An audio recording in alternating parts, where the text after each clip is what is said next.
নমস্কার বন্ধুরা, আজকে তোমাদের আমি একটি তাল কেকের রেসিপি বানিয়ে দেখাচ্ছি। তালটা আমি আগে চেলে নিলাম। এটা জন্মাষ্টমীর স্পেশাল তালের কেক বানিয়ে দেখাবো তোমাদের। এখানে আমি দেখো 2 চামচ টক দই নিয়ে নিচ্ছি। টক দইটাকে খুব ভালো করে একটু ফেটিয়ে নিতে হবে। আর দিয়ে দিচ্ছি এখানে 1 কাপ চিনি। চিনিটা আমি গুঁড়ো করে নিয়ে নিই। এমনি চিনি দিয়ে ভালো করে মিশিয়ে নিচ্ছি যাতে চিনিটা খুব ভালো করে মেল্ট হয়ে যায়। এখানে আমি 1 কাপ তালের রস দিয়ে দিলাম। তালের রসটা প্রয়োজনে পরে আবার দিতে হবে। চিনি, তালের রস আর টক দইটা আমি খুব ভালো করে ফেটিয়ে নিচ্ছি। একদম খুব ভালো করে ফেটাতে হবে যে চিনিটা যেন একদম দানা না থাকে।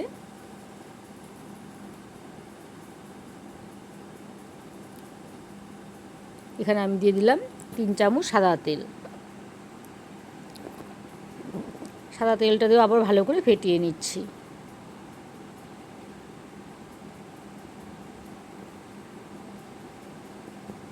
এখানে আমি 1 কাপ ময়দা দিয়ে দিলাম আর দিয়ে দিচ্ছি ছোট 1 পাউচ প্যাকেট মিল্ক পাউডার। এখানে দিয়ে দিচ্ছি আমি 1 চামচ বেকিং পাউডার। 1 কাপ ময়দা আমি 1 চামচ বেকিং পাউডার দিচ্ছি।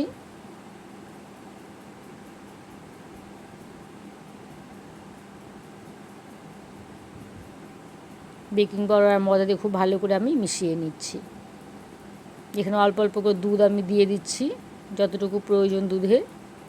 আর এখানে ছোট্ট একটা বাটার আমি দিয়ে দিচ্ছি।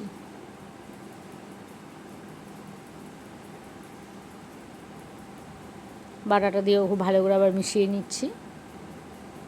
দেখো চালের ব্যাটারটা আমার রেডি হয়ে গেছে। এখানে আমি একদম 1 পিঞ্চ খাবার সোডা দিয়ে দিলাম আর দিয়ে দিচ্ছি অল্প একটু এসেন্স।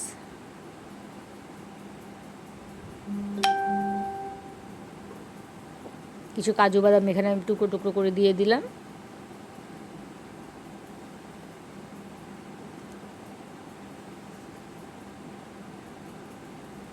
আর দিয়ে দিলাম কিছুটা কিশমিশ। কেকের বাটির মধ্যে 3টার মধ্যে আমি আগে থেকে সাদা তেল মাখিয়ে রেখেছিলাম। খুব ভালো করে সাদা তেলটা মাখিয়ে নিয়ে কেকের ব্যাটারটা আমি এখানে ঢেলে দিলাম। আর কিছুটা তালের রস দিয়ে আমি এখানে একটু ডেকোরেশন করে দিচ্ছি।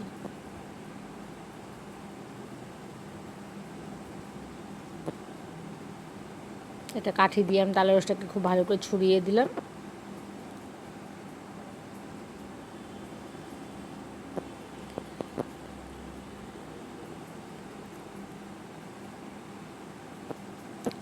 কেকটা আমি তৈরি করবো কড়াই থেকে আগে থেকে প্রিহিট করে রেখেছিলাম। কড়াইয়ের মধ্যে কেকটাকে আমি বসিয়ে দিলাম। প্রায় 40 মিনিট পর কেকটা আমার দেখো একদম রেডি হয়ে গেছে। কেকের উপরে আমি কিছুটা চকলেট দিয়ে ডেকোরেশন করে নিচ্ছি।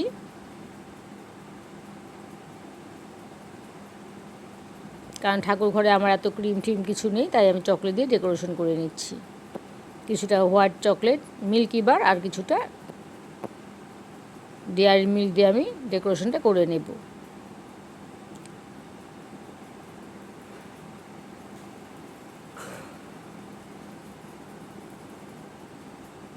এখানে আমি দিয়েছি কিছুটা ডেয়ারি মিল্ক।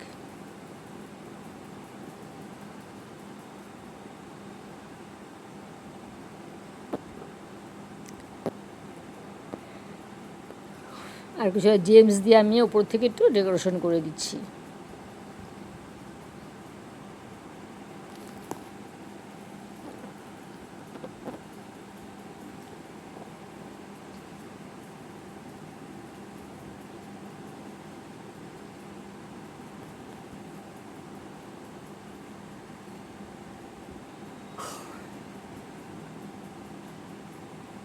জন্মাষ্টমীতে কেকটা আমি গোপালকে ভোগ দিলাম।